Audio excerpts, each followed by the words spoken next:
शिंपे बहुत समय बाद अपने गांव वापस लौटा था। उसका गांव एक छोटे से आइलैंड पर था।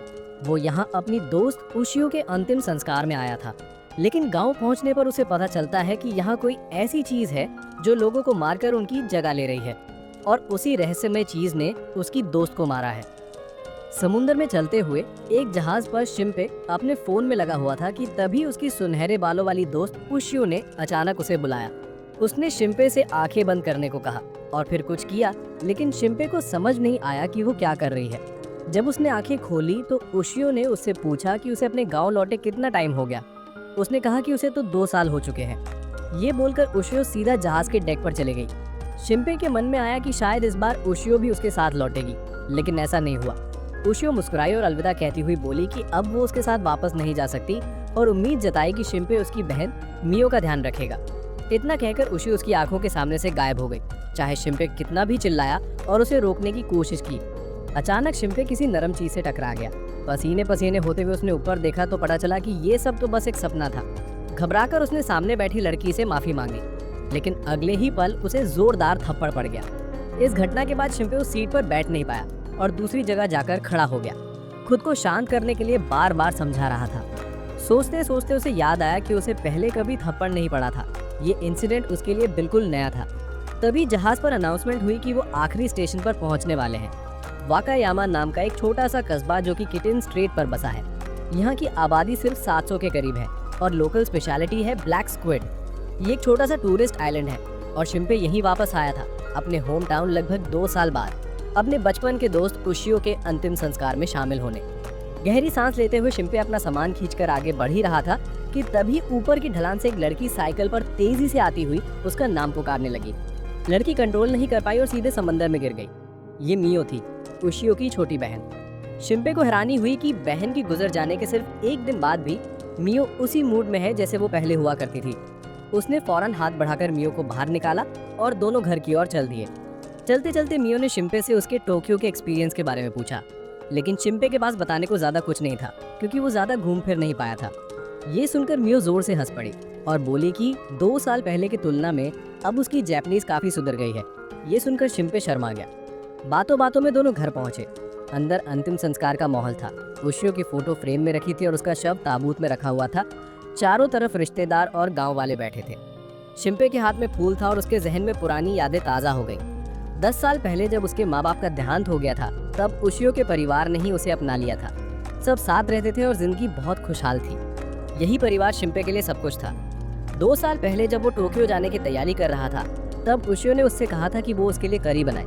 शिंपे ने मना कर दिया और कहा था अगली बार जरूर बनाएगा, लेकिन अब वो अगली बार कभी नहीं आएगी। दुखी मन से उसने फूल ताबूत में रख दिया।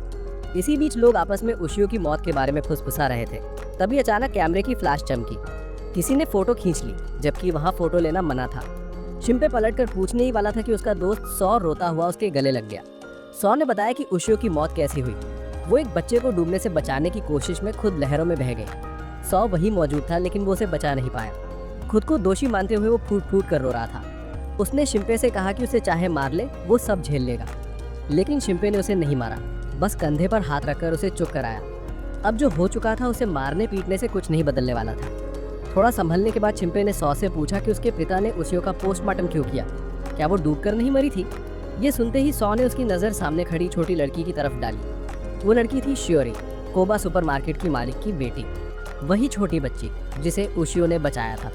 लेकिन अफसोस इतनी कम उम्र में उस बच्चे को इतना बड़ा सदमा झेलना पड़ा। फिर टाइम आ गया और फ्यूनरल सेरेमनी शुरू होने वाली थी। पादरी ने शिंपे को मदद के लिए बुलाया। जाने से पहले सौ ने शिंपे के कान में फुसफुसा कर कहा कि वो रात को सब कुछ बताने के लिए कॉल करेगा। उस शाम उशियो के अंतिम संस्कार के बाद शिंपे घर लौटा और सबके लिए खाना बनाया।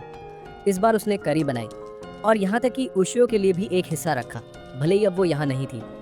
रात में देर में मियो बाहर खड़ी अपने फैमिली रेस्टोरेंट को देख रही थी। उसी समय पेट्रोलिंग कर रहे पुलिस ऑफिसर ने उसे देखा और सवाल किया कि वो इतनी रात गई यहाँ क्या कर रही है, लेकिन मियो बस मुस्कुरा कर रह गई। उधर शिंपे अपने कमरे में सौ की बातें सुन रहा था। सारी अफवाहें कि सौ के पिता ने उशियो का पोस्टमार्टम किया था झूठ थी। असली बात ये थी कि सौ के पिता तो बस पुलिस के कहने पर इन्वेस्टिगेशन में मौजूद थे। और तभी सौ ने एक सच बताया। उशियो की गर्दन पर निशान था और उसे पूरा यकीन था कि वो गला दबाने का निशान था, यानी उशियो को किसी ने गला दबा के मारा था। उस दिन जब सौ और उशियो स्कूल के पीछे खेल रहे थे तभी उन्होंने देखा कि शियोरी लहरों में बह रही है। उशियो तुरंत दौड़ी और बच्ची को बचा लिया, जबकि सौ किनारे पर ही था और उसे कुछ भी अजीब नजर नहीं आया। ये बात सिर्फ उशियो के परिवार और सौ के परिवार को ही पता थी। कोई सबूत न मिलने की वजह से पुलिस ने इसे महज एक हादसा मान लिया। उसी वक्त दरवाजे पर दस्तक हुई। छोटी मियो अंदर आई। उसके हाथ में उशियो का वो नेकलेस था जो उसने आखिरी वक्त तक पहना हुआ था। मियो ने वो शिम्पे को दिया और अचानक फूट फूट कर रो पड़ी। बाहर से मजबूत दिखने वाली मियो भी आंखें टूट गई। उसने दांत भींचकर कसम खाई कि वो अपनी बहन के कातिल को कभी माफ नहीं करेगी। ये सुनकर शिम्पे चौंक गया और जल्दी से मियो को पीछे हटाया। उसने सवाल पे सवाल दाग दिए, क्या मियो को कुछ पता है? लेकिन मियो ने तुरंत बात घुमा दी और ये कहकर वहाँ से चली गई कि उसे नहाने जाना है। शिम्पे अपने कमरे में वापस आया और नेकलेस को देखते हुए बैठ गया। ये वही चीज़ थी जो उसने सालों पहले उशियो के लिए बनाई थी। हाथ कांपने लगे और आंखों से आंसू निकलने लगे। उसने कभी सोचा भी नहीं था कि उशियो इस सस्ती सी चीज़ को इतनी मोहब्बत से संभाल के रखेगी। अगली सुबह रेस्टोरेंट दोबारा खुल गया। गम भुलाने का सबसे अच्छा तरीका है काम में डूब जाना। शिम्पे को लगा कि मियो और मिस्टर एलन भी यही सोच रहे हैं। तभी एक मोटा शराबी आदमी शिम्पे को बुलाकर पूछने लगा कि क्या उसने वो बड़ी वाली लड़की ढूंढ ली जिसे उसने सुबह बताया था। शिम्पे हैरान रह गया क्योंकि वो सुबह तो उससे मिला ही नहीं था। शराबी ने उसे कोई और समझ लिया था। इसी बीच एक पुलिस ऑफिसर रेस्टोरेंट में दाखिल हुआ और गर्मी की शिकायत करते हुए बैठ गया। ये था तेत्सु, मिस्टर एलन का रिश्तेदार और आइलैंड का इकलौता पुलिस वाला। रेगुलर कस्टमर होने की वजह से मियो को पता था कि उसे क्या खाना पसंद है। फिर मियो ने मजाक में पूछा कि आज सुबह वो ब्रेकफास्ट के लिए क्यों नहीं आया। ये सुनकर तेत्सु का चेहरा गंभीर हो गया और उसने बताया कि आज सुबह से ही कोपा फैमिली गायब है। ये सुनते ही मियो सीधा बाहर भागी और शिम्पे को भी पीछे पीछे दौड़ना पड़ा। दोनों कोपा सुपरमार्केट पहुंचे। जैसा तेत्सु ने कहा था वो बंद पड़ा था। मियो कोने में दाई दास बैठी थी। शिम्पे भी आकर उसके पास बैठ गया। तभी मियो ने शिम्पे को एक अजीब बात बताई। लगभग 1 महीने पहले तक शियोरी पहले जैसी हंसमुख और चंचल बच्ची थी, लेकिन फिर एक दिन उसने मियो से कहा कि उसने किसी ऐसे इंसान को देखा है जो बिल्कुल उसकी तरह दिखता है। तभी वहाँ एक आदमी की आवाज़ गूंजी। जो शियोरी ने देखा था वो दरअसल एक शैडो था। वो शख्स था नेजू, आइलैंड का शिकारी। नेजू ने बड़ी आसानी से समझाते हुए बताया कि शियोरी ने जो शैडो देखा था वो दरअसल इस आइलैंड की एक बीमारी है। आजकल ये बहुत कम दिखती है, लेकिन युद्ध के ज़माने में ये काफ़ी आम थी। ये बीमारी इंसान को उसका ही शैडो दिखाती है, लेकिन जैसे ही कोई अपना शैडो देख लेता है थोड़े वक्त बाद उसकी मौत हो जाती है और फिर वही शैडो उसकी जगह लेकर और लोगों को मारना शुरू कर देता है। इससे बचने का एक ही तरीका है, हारुको मंदिर जाकर शुद्धिकरण कराना। इतना बोलकर नेजू चला गया। मियो का चेहरा अब और गंभीर हो गया। उसने शिम्पे से पूछा कि क्या तुम इस कहानी पर भरोसा करते हो? शुरू में शिम्पे को बिल्कुल यकीन नहीं हुआ, लेकिन तभी मियो ने एक सच बता दिया। उशियो की मौत से 3 दिन पहले जब वो और उशियो बीच पर कचरा उठा रही थी तो उन्होंने देखा कि कोई ऐसा इंसान खड़ा है जो बिल्कुल उशियो जैसा दिखता था। और फिर ठीक 3 दिन बाद उशियो सच में मर गई। मियो को पूरा यकीन था कि ये सब सच है। ये सुनकर शिम्पे पसीने पसीने हो गया, लेकिन खुद को संभालते हुए उसने मियो से पूछा कि क्या उसने ये बात किसी और को बताई है। फिर उसने उसे ढांढस बंधाया और कहा कि चलो हारुको मंदिर चलते हैं और शैडो के बारे में और पता लगाते हैं। दोनों मंदिर पहुंचे और हारुको से मिलने के लिए शिम्पे ने घंटी बजाई। तभी मियो ने झाड़ियों में कुछ देखा। शिम्पे को साफ नजर नहीं आया, लेकिन मियो को पूरा यकीन था कि वो शियोरी ही थी। दोनों उसे पकड़ने के लिए बीच के पास खंडहरों तक भागे, लेकिन शिम्पे ने मियो को रोका और सोचा अगर वो सच में शियोरी थी तो ऐसे क्यों भाग रही है। तभी अचानक गोलियों की आवाज गूंजी। दोनों घबरा कर दौड़े और देखा एक लड़की जमीन पर पड़ी थी। उसके पेट में गोली लगी थी। शिम्पे ने तुरंत पहचान लिया, ये वही लड़की थी जो उसके साथ नाव में बैठकर आई थी। मियो डर गई और चिल्लाने लगी कि उसे भागकर मदद लानी है, लेकिन जख्मी लड़की ने शिम्पे की कॉलर पकड़कर उसे पास खींच लिया और बोली, ध्यान से सुनो, मुझे तुम्हें कुछ बताना है।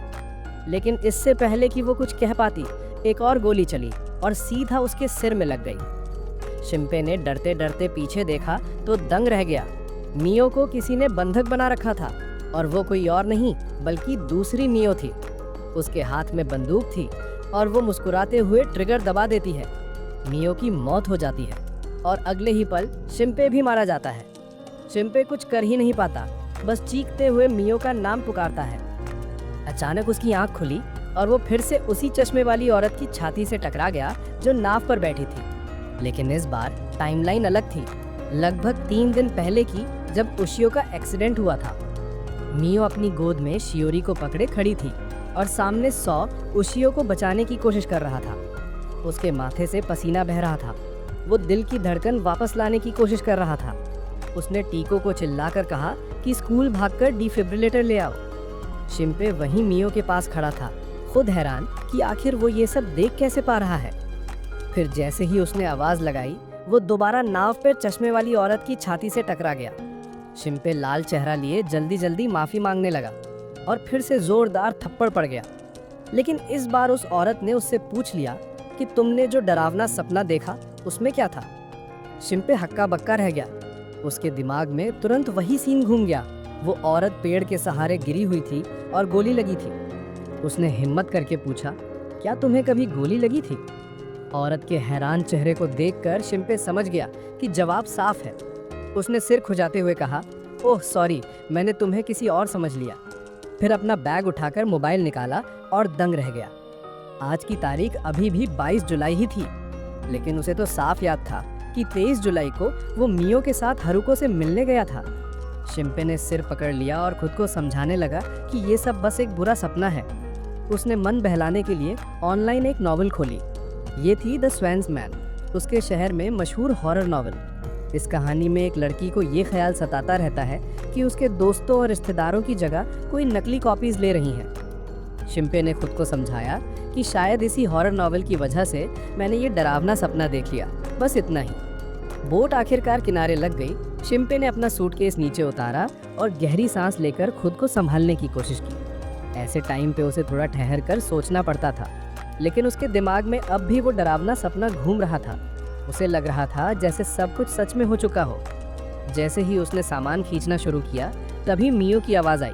वो साइकिल से ढलान से नीचे उसकी तरफ आ रही थी। ये देखकर शिंपे पूरी तरह हक्का बक्का रह गया। ये सीन तो बिल्कुल उसके सपने जैसा ही था। मियो ब्रेक नहीं लगा पाई और सीधा समुद्र में गिर गई। यहाँ तक कि उसके कपड़े भी बिल्कुल वैसे ही थे जैसे शिंपे ने सपने में देखे थे। शिंपे ने तुरंत उसे पानी से खींच के बाहर निकाला। तभी उसे ध्यान आया कि मियो की साइकिल के ब्रेक किसी ने काट दिए थे। इसके बाद जो हुआ सब कुछ उसके सपने जैसा ही दोबारा रिपीट होने लगा। यहाँ तक कि घर वाले भी वैसे ही बिहेव कर रहे थे जैसे उसने सपने में देखा था। शिंपे और मियो फिर फ्यूनरल हॉल पहुंचे। वहां मिलते ही मिस्टर एलन ने भावुक होकर उसे गले लगा लिया। अंदर जाते हुए शिंपे सोच में पड़ गया, क्या ये सब रियल है या फिर वो किसी सपने में है या सच में 22 जुलाई पर वापस आ गया है। उसके दिमाग में इतना घूम रहा था कि सिर फटने जैसा लग रहा था। उसे याद आया कि सू ने बताया था कि उशियो की मौत किसी ने गला दबाकर की थी। शिंपे ने फूल कस के पकड़े और उशियो के ताबूत में रख दिए। वो जैसे ही निकलने वाला था, तभी अचानक एक तेज रोशनी चमकी। शिंपे चौंक कर पलटा तो सामने छोटी शियोरी का पूरा परिवार था। उसे तुरंत अपने सपने की बात याद आ गई। अगर ये सच हुआ तो कल इस परिवार का पूरा खात्मा हो जाएगा। वो सब सोच ही रहा था कि सू आकर रोते हुए उसे खींच कर ले गया। उस रात डिनर टेबल पर बैठे बैठे शिंपे के दिमाग में ढेरों सवाल घूम रहे थे। वो छुपकर मियो को देख रहा था और सोच रहा था कि कहीं उशियो ने भी शैडो देखा था और उसी ने उसे मारा। क्या मियो का भी वही हाल होगा जैसा सपने में देखा था?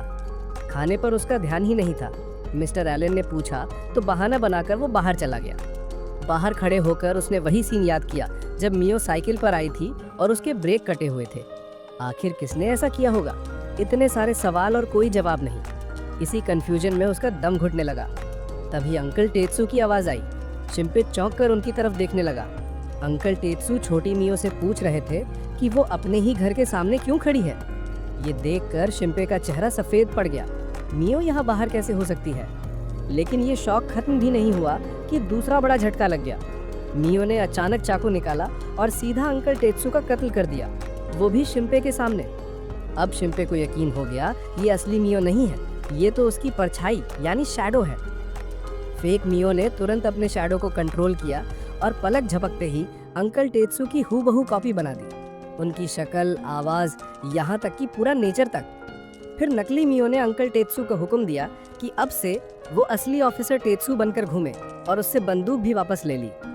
फेक टेत्सू ने कहा कि अगर असली मियो से अभी सामना नहीं हुआ तो क्यों ना सीधा घर में घुसकर उससे निपट लिया जाए, बंदूक भी है तो काम आसान रहेगा। लेकिन फेक मियो ने मना कर दिया। बोली रात में गोली चलाना रिस्की है, ये कोई अमेरिका थोड़ी है जहाँ जब चाहे गोली चला लो। आज बस जगह की तफ्तीश करने आए हैं। शिंपे ये सब सुनकर इतना डर गया कि उसने अपना मुंह दबा लिया और झुककर सांस रोकने लगा ताकि कोई आवाज न निकले। तभी अचानक फोन बजा। स्क्रीन पर नाम था सू का कॉल। शिंपे कुछ समझ पाता उससे पहले ही नकली मियो उसके सर के ऊपर खड़ी थी। शिंपे को रिएक्ट करने का मौका भी नहीं मिला और सीधा उसके गले पर चाकू मार दिया गया। वो दर्द से गिर पड़ा, खून बहने लगा। तभी शिंपे की नजरें बदल गईं। उसने खुद को जमीन पर पड़ा देखा। पास ही नकली मियो और नकली टेत्सु खड़े थे। अचानक वो एक काली खाई जैसी खाली जगह में खिंचता चला गया। उस अंधेरे में उसे किसी की आवाज सुनाई दी, शिंपे। ये उशियो थी। वो पीछे से आकर शिंपे को गले लगाती है और कहती है कि मियो को बचाना है। शिंपे से और से उसका नाम पुकारता है और उसी वक्त वो फिर से वहीं लौट आता है जहां उसने बोट से सूटकेस उतारा था। शिंपे गिर पड़ा और गले को पकड़ लिया। उसके मन में आया, क्या मैं मर नहीं चुका था? क्या मुझे एक और मौका दिया गया है? डर ही रहा था कि तभी मियो की आवाज फिर गूंजी और उशियो की बातें भी याद आईं कि मियो को बचाना है। इस बार शिंपे तुरंत दौड़कर मियो की साइकिल रोक देता है ताकि वो समुद्र में ना गिरे, लेकिन बदले में खुद पानी में जा गिरा। शिंपे को तैरना नहीं आता था और वो डूबने लगा, पर मियो ने सही वक्त पर उसे खींच लिया। दूसरी तरफ वही बड़ी सी औरत अब पेड़ से लटक कर खुदकुशी कर रही थी। उसने पहले से ही वीडियो रिकॉर्ड किया था जिसमें वो बताती है कि वो आइलैंड आने की तैयारी कर रही थी। मरने से पहले उसका चेहरा सीरियस हो गया, जैसे उसे पता था कि संगठन में कोई घुसपैठिया आ चुका है। उस रात भाई टेत्सु मजे से अडल्ट मैगजीन पढ़ रहा था, तभी उसे फोन आया। कॉल शिंपे ने किया था। उसने झूठ बोला कि शॉपिंग एरिया में लड़ाई हो रही है ताकि टेत्सु उसके घर की गश्त करने ना आए। शिंपे जानता था उसे आज की रात किसी भी हाल में बचना है। उशियो के मंदिर जैसे बने स्थान पर बैठा शिंपे सोच रहा था कि ये सब खतरनाक है, लेकिन अब उसके पास पहले से जानकारी है तो उसे चीजें बदलनी ही होंगी। उसने सू से भी कह दिया था कि कल वो उससे संपर्क करेगा। इसके बाद शिंपे अपने कमरे में लौट आया। उसने फोन से बेकार के सारे ऐप्स डिलीट कर दिए ताकि वीडियो रिकॉर्डिंग के लिए स्टोरेज खाली रहे। सेफ्टी के लिए फोन को एयरप्लेन मोड पर कर दिया और बैकअप चार्जर भी रख लिया। उसे पता था नकली शैडो कब आने वाला है, इसलिए उसके पास तैयारी का टाइम था। उसने कैमरा ऐसी जगह सेट किया जिसे पकड़ना मुश्किल हो, फिर कमरे का दरवाजा अच्छे से बंद कर दिया। बाथरूम में खड़े होकर वो सारी बातें याद करने लगा जो उसने अब तक झेली थी। पिछली बार 22 जुलाई को उसकी मौत नहीं हुई थी। बाथरूम से पानी बहने की आवाज आई। शिंपे को पूरा यकीन था कि मियो नहा रही है, लेकिन पक्का करने के लिए उसने झाँक कर चेक किया और बदले में मियो ने शावर हेड उसके चेहरे पर दे मारा, जिससे उसकी नाक से खून निकल आया। पर इतना काफी था ये साबित करने के लिए कि असली मियो अभी घर में ही है, कहीं बाहर नहीं गई है। अगली सुबह शिंपे जल्दी उठकर बाहर गया और फोन उठाकर चेक किया। सचमुच नकली शैडो घर के बाहर खड़ा था। शिंपे ने तुरंत फोन ऊपर ले जाकर मियो को दिखाया।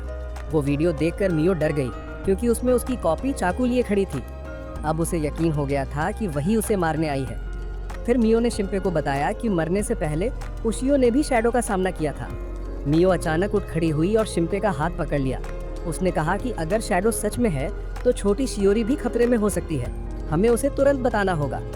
शिंपे ये समझता था, लेकिन वो नहीं चाहता था कि मियो खुद रिस्क ले। उसने मियो का हाथ दबाया और कहा कि वो शियोरी की मदद करेगा, लेकिन अकेले जाएगा। फिर शिंपे कोबा सुपरमार्केट पहुंचा। वो बहुत सुबह ही चला गया था, लेकिन फिर भी दुकान पहले से बंद थी।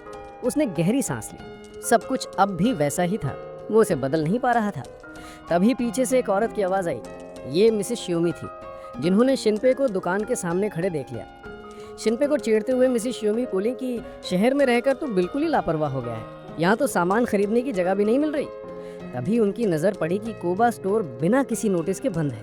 फिर दोनों शिंपे और मिसेस शियोमी कोबा के घर पहुंचे और बेल बजाई, आवाज दी, मगर लंबे इंतजार के बाद भी कोई जवाब नहीं मिला। मजबूरी में उन्होंने दरवाजा खोलकर अंदर जाने का फैसला किया।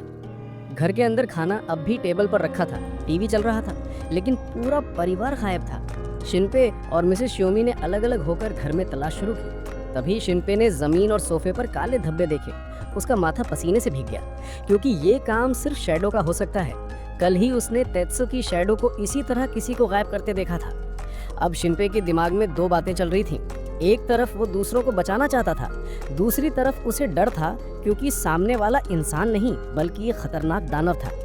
आखिरकार शिंपे ने तय किया कि वो सबको बताएगा और हालात देखेगा, क्योंकि अकेले भिड़ने का मतलब मौत है और वो बार बार मरने से थक चुका था। उसी वक्त उसने मोबाइल निकाला, लेकिन अचानक उसकी नज़र टेबल पर पड़ी। खाना भी रखा था, यानी हमला पिछली रात ही हुआ था। फर्श पर गहरे गड्ढे थे, जैसे किसी चीज ने जोर से टकराया हो। ये देखकर शिंपे के हाथ पैर ठंडे पड़ गए। आखिर यहाँ हुआ क्या था? उसने मिसेस शियोमी से ऊपर जाकर देखने की इजाजत मांगी। नीचे देखे गए काले निशानों से लग रहा था कि ये काम किसी बड़े इंसान की शैडो का है। डरते डरते शिनपे ऊपर चढ़ा और छोटी शियोरी को ढूंढने लगा। उसने दीवार टटोल कर लाइट का स्विच ढूंढा, तभी उसे अपनी पीठ के पीछे कुछ महसूस हुआ, जैसे कोई छोटा बच्चा खड़ा हो। वो पलट कर देखता है, छोटी शियोरी थी। शिनपे हैरान रह गया क्योंकि उसे याद आया कि कल शमशान में उसने छोटी शियोरी से पूछा था कि क्या तूने कभी अपने जैसी दिखने वाली किसी को देखा है, और अब वही सवाल छोटी शियोरी उल्टा उससे पूछ रही थी। इस बार शिनपे को यकीन हो गया कि ये असली शियोरी नहीं बल्कि शैडो है। शिनपे घबराकर उसकी तरफ मुड़ा। शियोरी की शैडो को भी समझ आ गया था कि शिनपे ने उसे पहचान लिया है। उसने बिना देर किए हमला करने के लिए शैडो बुला लिया। शिनपे पसीने से तरबतर बिल्कुल हिल गया। उसे समझ नहीं आ रहा था क्या करे। तभी नीचे से मिसेस शियोमी की आवाज आई। शिनपे ने जवाब नहीं दिया तो वो ऊपर आ गई। बस उसी पल शियोरी की शैडो वहां से गायब हो गई। शिनपे जान गया कि मिसेस शियोमी की वजह से उसकी जान बच गई, वरना वो मारा जा चुका होता। मगर अब शैडो ने उसे पहचान लिया था। उसके बाद मिसेस शियोमी ने पुलिस को कोबा परिवार की गुमशुदगी की रिपोर्ट दी, जबकि शिनपे घर से निकल गया। रास्ते में वो गहरे सोच में डूबा हुआ था। अब उसके पास दो चॉइस थी। एक, सब कुछ नजरअंदाज करके ऐसे जीना जैसे कुछ हुआ ही ना हो, लेकिन ऐसा किया तो पक्की बात है कि बोट पर मिली चश्मे वाली लड़की शैडो का शिकार बन जाएगी, और उसके रिएक्शन से शिनपे को लग रहा था कि उसे पहले से कुछ पता है। दूसरी चॉइस थी उसे बचाना, और ये मुमकिन भी था क्योंकि शिनपे को पता था आगे क्या होने वाला है। इस बार तो उसने बोट पर उससे मुलाकात भी नहीं की थी। जब टाइम रिवर्स हुआ था, शिनपे बोट पर खड़ा था। उसे याद आया बोट पर जब वो लड़की मिली थी तो उसके पास बहुत बड़ा सूटकेस था। ऐसा लग रहा था कि वो यहाँ सिर्फ घूमने फिरने नहीं आई है। फिर शिनपे ने पूरे आइलैंड पर लोगों से उसके बारे में पूछताछ की, लेकिन उसका पूरा हुलिया बताने के बावजूद किसी को कुछ पता नहीं था। मगर जैसे ही उसने बड़े सीने वाली बात कही तो तुरंत जानकारी मिल गई। और तभी शिनपे को याद आया वो सीन जब वो पहली बार यहाँ लौटा था। वो अंकल ने शिनपे से मजाक में पूछा था कि क्या उसने चश्मे वाली बड़ी वाली लड़की को ढूंढ लिया है। फिर उसने शिनपे को एक कैफे की तरफ इशारा किया, लेकिन जब शिनपे वहां पहुंचा तो लड़की पहले ही गायब हो चुकी थी। कोई और सुराग न मिलने पर शिनपे वापस रेस्टोरेंट आ गया। इसी वक्त तेत्सु भी आ गया। उसके ताने और कल रात झूठी लड़ाई की रिपोर्ट पर गुस्सा देखकर शिनपे ने चैन की सांस ली कि इसका मतलब वो अभी शैडो से मरा नहीं है। तभी तेत्सु ने अपनी जेब से एक फोन निकाला और शिनपे को दिया। ये उशियो का फोन था। मरने से पहले उसने उसे तेत्सु को दिया था, ये कहते हुए कि अगर उसके साथ कुछ हो जाए तो शिनपे तक पहुंचा देना। सब कुछ इतना उलझा हुआ था कि शिनपे समझ ही नहीं पा रहा था कि अब क्या करे। तभी सोऊ रेस्टोरेंट में शिनपे को ढूंढते हुए आया। शिनपे और मियो ने उसे बाहर ले जाकर सब कुछ बता दिया। अब सोऊ को समझ आया कि उशियो की मौत दरअसल छोटी शियोरी की शैडो ने की थी, और जैसा कि शिनपे ने उसे दिखाया था, शैडो का अगला निशाना मियो थी। समस्या ये थी कि शैडो को पहचानने का कोई तरीका ही नहीं था। इसका मतलब सामने खड़े तीनों ही लोग असली भी हो सकते हैं या नकली शैडो भी। शक की वजह से सबके माथे पर पसीना था। तभी सोऊ ने माहौल को हल्का करने के लिए कहा कि अगर शैडो कैमरे में दिख रहा है तो ये कोई भूत प्रेत नहीं है, बल्कि एक जिंदा चीज है, और जब तक ये जिंदा है इसे हराने का तरीका भी होगा। तभी मियो बोली कि वो शिनपे को हिरुको मंदिर ले जाना चाहती है ताकि शैडो के बारे में और पता चल सके। ये सुनते ही शिनपे को याद आया कि जब वो पहली बार यहाँ लौटा था तब मियो के साथ मंदिर गया था, लेकिन इस बार वो मंदिर नहीं जाना चाहता था क्योंकि उसे पता था आसपास कहीं शैडो मंडरा रहा है। तो उसने बहाना बना दिया कि कल चलेंगे। सोऊ ने टोका, कल तो समर फेस्टिवल है, मंदिर का पुजारी तो फ्री ही नहीं होगा। मगर शिनपे के लिए खतरे में ही सुरक्षा थी। उसने सबको समझा लिया कि कल ही मंदिर चलेंगे। वापस जाने से पहले सोऊ ने सुझाव दिया कि सबको एक पासवर्ड रखना चाहिए ताकि असली और नकली शैडो की पहचान हो सके। मगर शिनपे के मन में अब भी शक था। भले ही सामने सोऊ खुद पर पूरा भरोसा जता रहा था, लेकिन शिनपे ने तय कर लिया था कि जब तक शैडो को पहचानने का तरीका ना मिल जाए वो किसी पर 100% भरोसा नहीं करेगा। उसे पता था कि ये नीच सोच है, लेकिन इस हालात में जरूरी थी। थोड़ी देर बाद सोऊ के साथ मजाक मस्ती करने के बाद अचानक जोर की बारिश शुरू हो गई। शिनपे और मियो भीगते हुए इधर उधर भागे जैसे गीले क्यों है। शिनपे गुस्से में बड़बड़ा रहा था कि मौसम विभाग ने आज बारिश के बारे में बताया ही नहीं था। तभी मियो ने उससे पूछ लिया कि तू इस आइलैंड पर और कितने दिन रुकेगा। ये सुनते ही शिनपे को याद आया कि वो तो सिर्फ उशियो के अंतिम संस्कार के लिए आया था और तुरंत वापस जाने का प्लान था।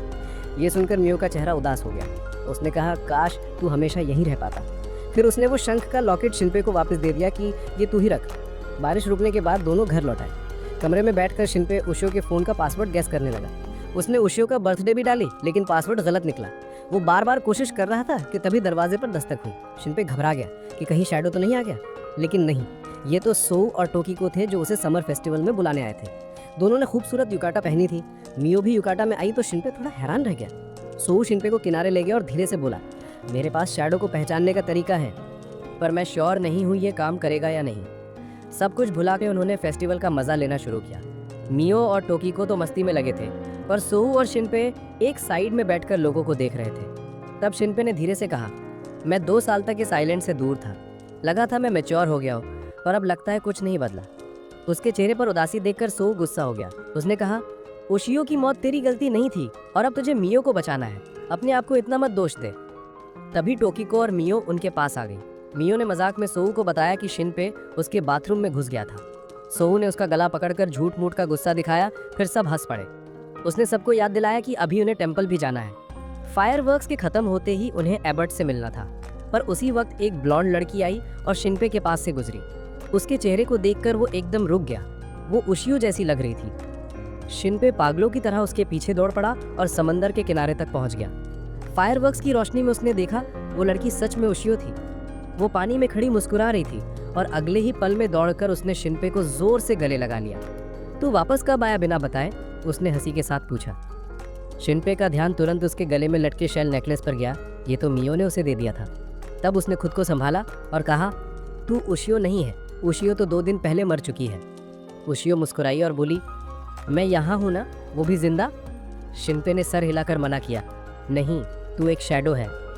तब उशियो ने अपना सर पकड़ लिया और बोली, मुझे सब याद नहीं, बस दर्द याद है। मैं समंदर के नीचे थी, सब कुछ अंधेरे में डूब गया था। फिर वो रुकी और अपने पैरों को देखा। अगर मैं घोस्ट होती तो हवा में उड़ नहीं रही होती। ये कहकर वो रो पड़ी। आंसू पोंछते हुए बोली, मुझे याद आया, मरने से पहले मेरी एक ही विश थी, तुमसे मिलने की। शिनपे बस उसे देख रहा था। उसकी आवाज़, उसके इमोशंस, सब कुछ असली उशियो जैसा था। फिर उशियो ने उसका हाथ पकड़ा और फायरवर्क्स की तरफ देखा। मैं तुमसे एक और बात कहना चाहती थी। वो समंदर की तरफ दौड़ी, पीछे मुड़कर मुस्कुराई और बोली, शिनपे, मुझे तुम पसंद हो। शिनपे का चेहरा एकदम लाल पड़ गया। उसे यकीन ही नहीं हो रहा था कि उशियो ने अभी क्या कहा है। उसने धीरे से पूछा, क्या मौत ने तुझे ऐसा बना दिया? उशियो हंस पड़ी। तो तुम मेरे बारे में ऐसा सोचते हो? वो खुद भी थोड़ा कंफ्यूज थी, जैसे उसका दिमाग अभी पूरी तरह ठीक नहीं है। शिनपे ने अपने हाथ जोड़ लिए, मन में सोचने लगा, ये असली उशियो नहीं हो सकती, वो तो मर चुकी है। पर फिर भी वो जानना चाहता था कि ये चीज़ उसके सामने आई क्यों है। उशियो खुद भी नहीं जानती थी। उसने बस कहा, मुझे तो स्वर्ग जाना चाहिए था ना। फिर वो आसमान में चमक रहे फायरवर्क्स की तरफ देखती हुई बोली, मैं बस फेस्टिवल में तुम्हारे साथ चलना चाहती हूँ। ये कहकर वो खुशी से भागने लगी। वो स्विम सूट में थी और ये देखकर शिनपे का चेहरा और लाल पड़ गया। उसने तुरंत उशियो का हाथ पकड़ा और कहा, पागल हो गई है क्या? इतनी भीड़ में ऐसे कौन घूमता है? वो उसे लेकर एक कोने में छुप गया। उशियो ने नाराज होकर पूछा, तुम मुझे छुपा क्यों रहे हो? मुझे भूख लगी है, कुछ खाना है और मुझे अपनी बहन मियो से भी मिलना है। शिनपे ने तुरंत मना कर दिया, नहीं, तुम उससे नहीं मिल सकती, तुम तो मर चुकी हो। अगर वो तुम्हें देख लेगी तो तुम्हें शैडो समझेगी। उशियो ने गुस्से में उसके पेट में मुक्का मारा और बोली, बकवास बंद कर, मुझे ऐसे मत बोल। शिनपे दर्द में बैठ गया, लेकिन मन ही मन सोचने लगा, ये वाली उशियो तो बिल्कुल उसी जैसी है जिसे मैं जानता था। थोड़ी देर बाद दोनों बैठकर बातें करने लगे। शिनपे ने उसे बताया कि जब से उसने आइलैंड छोड़ा है तब से अब तक क्या क्या हुआ है। बचपन की यादें भी याद दिलाई, पर उशियो या फिर उसका शैडो कुछ याद नहीं कर पा रही थी। उसे अपनी फेवरेट बुक का ऑथर तक याद नहीं था। तभी फोन की रिंग बजी। वो मियो का कॉल था। उशियो ने जैसे ही अपनी छोटी बहन की आवाज़ सुनी, तुरंत खुशी से चिल्लाई, मियो! मियो एकदम शॉक हो गई। शिनपे ने तुरंत फ़ोन खींचकर संभाला और मियो को समझाया, सब ठीक है, मैं आ रहा हूँ। मियो ने कहा, जल्दी वापस आ जा, फायरवर्क्स खत्म हो गए हैं, अब हमें एबेट होकू से मिलने जाना है। शिनपे ने तुरंत उशियो को एक जगह छुपाया और कहा, बाहर मत निकलना, बाहर बहुत खतरा है। ये कहकर वो फेस्टिवल की तरफ दौड़ गया। आइलैंड में एक अजीब कहानी मशहूर थी। लोग कहते थे जो भी चीज़ यहाँ तक लौट कर आती है उसमें एक आत्मा होती है। उस भगवान का नाम था हरुको। फेस्टिवल में लोग पुराने शिप से चीज़ें जलाकर एक रिचुअल करते थे, ओमियोरी, ताकि सब पाप धुल जाए। बड़ी आग के आसपास हजारों लोग थे। मियो ने तब प्यार से कहा, बहुत टाइम हो गया हमें साथ में फेस्टिवल आए हुए, पता नहीं बहन के मरने के बाद आना सही है नहीं।